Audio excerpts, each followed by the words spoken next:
Você sabe o que foram as capitanias hereditárias? As capitanias hereditárias foram o primeiro sistema que Portugal implantou para organizar o território brasileiro, lá em 1534. Você pode dizer, mas se os portugueses chegaram ao território brasileiro em 1500, por que só em 1534 Portugal se preocupou em organizar a terra? O fato é que demorou para a colonização começar de verdade. Portugal passava pelo Brasil somente para pegar o nosso pau-brasil sem se preocupar em ocupar de verdade o território. As coisas mudaram quando os franceses começaram a vir para essas terras, negociar com os índios e pegar pau-brasil também. Só aí que Portugal viu a necessidade de marcar sua presença no Brasil e colonizá-lo. Mas aí já era 1534 e o plano do rei foi simples. Ele continuou fazendo o que já estava funcionando. As capitanias hereditárias haviam dado certo na Ilha da Madeira e em Cabo Verde, que eram ocupadas por Portugal também. Mas como é que esse sistema funcionava? Olha só, o Brasil na época da colônia era só esse pedaço de terra. Dá para ver que é menor do que é hoje, pois é nessa linha aqui que passava o Tratado de Tordesilhas. E para o oeste dessa linha, Portugal não tinha o direito a nada, pois eram terras da Espanha. E as nossas terras eram só as que estavam no leste. Nessa terra, o rei Dom João III de Portugal dividiu esses 14 territórios e chamou cada um deles de capitanias. Essas 14 capitanias foram divididas entre 12 membros da nobreza de Portugal para que eles administrassem. Alguns nobres pegaram mais de uma capitania para administrar.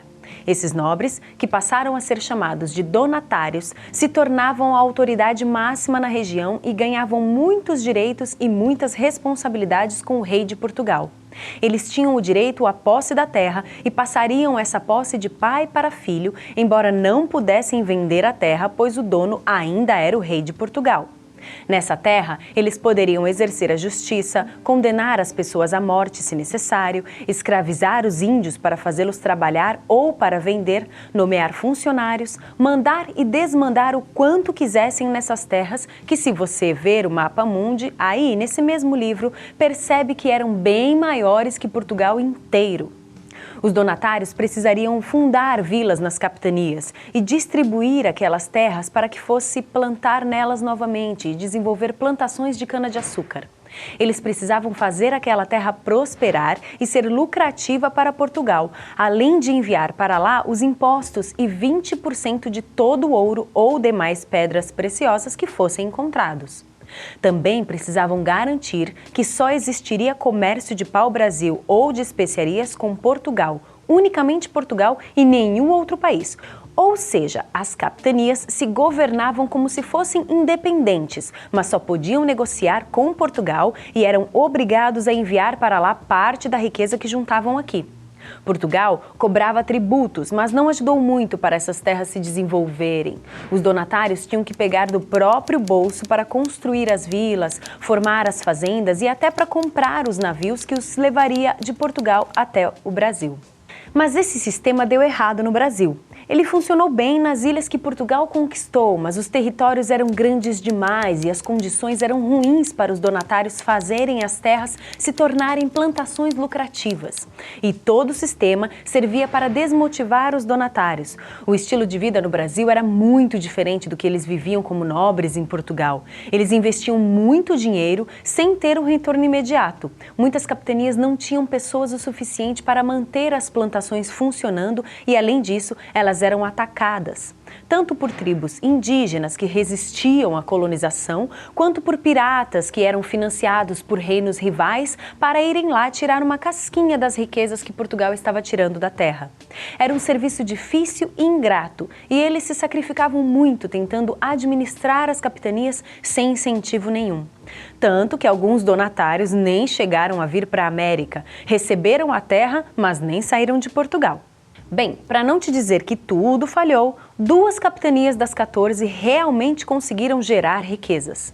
A de Pernambuco, graças às suas plantações de cana-de-açúcar, e a de São Vicente.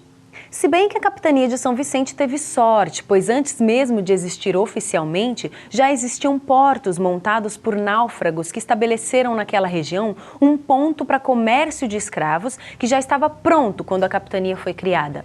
Por causa das outras 12 capitanias que não se desenvolveram, o rei de Portugal precisou pensar em um outro plano para o Brasil.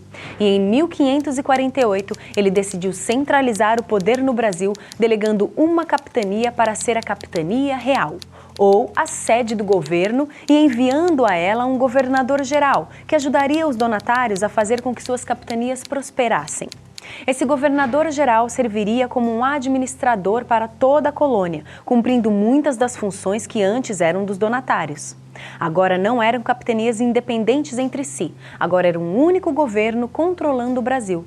Mas é bom dizer que esse governador-geral acabou com as capitanias. Pelo contrário, ele até criou mais capitanias ainda. Elas continuaram existindo, mas agora existia uma autoridade acima do donatário que podia controlar a administração das capitanias mais de perto do que Portugal podia. O primeiro governador-geral foi Tomé de Sousa, que fundou a cidade de Salvador e transformou ela na capital. Salvador ficava bem no meio da colônia e então facilitava o contato com todas as outras capitanias. O sistema de capitanias hereditárias continuou existindo, mas com o passar do tempo, as capitanias foram tendo cada vez menos poder em relação ao governo geral. Acabar mesmo, elas só acabaram em 1821, quando foram transformadas em províncias e saíram da posse dos donatários e passaram a ser administradas por um representante do governo. Bom, mesmo com tantos problemas, as capitanias hereditárias ajudaram a firmar o Brasil como posse de Portugal e começaram todo o processo de colonização de verdade, tirando os franceses do território, que era uma das coisas que Portugal queria. Também ajudaram a firmar conceitos na população da colônia que não foi embora junto com as capitanias quando elas terminaram.